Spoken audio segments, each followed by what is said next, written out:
বলো কি, আমরা কিভাবে নেগেটিভ থটটাকে দূর করতে পারবো? এই যে তুমি প্রাণায়াম করছো, মেডিটেশন করছো, ধীরে ধীরে ধীরে ধীরে নেগেটিভিটি দূর হতে থাকবে। যদি আমরা কেউ ভাবি নেগেটিভিটি দূর করব, নেগেটিভিটি দূর করব, তাহলে দূর হবে না। কেমন?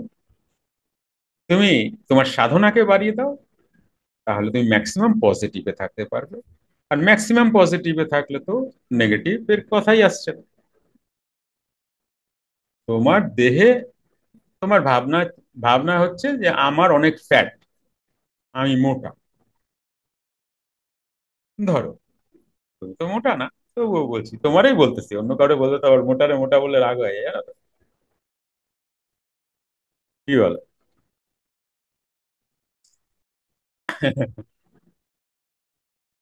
তো তুমি কি করবে? রোগা হবে না, তুমি মাসেল বাড়াবে। মাসেল ফ্যাট কি করে? ফ্যাটকে রিডিউস করেই তো মাসেল হয়, ফ্যাটকে ঘেটেই তো মাসেল হয়। তো তোমার মন কোন দিকে থাকবে? ফ্যাটের দিকে না, মাসেলের দিকে। এই যে পজিটিভিটি। নেগেটিভিটি কোনটা? ফ্যাটের দিকে নজর, আমি ফ্যাটি, আমি ফ্যাটি, আমি ফ্যাটি। আর পজিটিভিটি কোনটা? আমি আমার মাসেলকে বাড়াবো। ভাবনা চিন্তার অন্তর থাকে। ওকে, বোঝা গেল দীপালি? ইনি আমার গুরু বাবা। নতুনদের পরিচয় দিচ্ছি, ইনি আমার গুরু বাবা, এনার শিষ্য আমি। আচ্ছা, অনেকে আবার জিজ্ঞেস করে ডাইরেক্ট শিষ্য। প্রশ্ন, হ্যাঁ ডাইরেক্ট শিষ্য, ইনডাইরেক্ট না। আর ইনি তো যোগীরাজ, আপনারা তো সবাই জানেন। যোগীরাজ অনেক সময় কবির দাসের নানা দোহা উল্লেখ করিয়া ভক্তদের অনেক তত্ত্ব কথা বুঝাইতেন।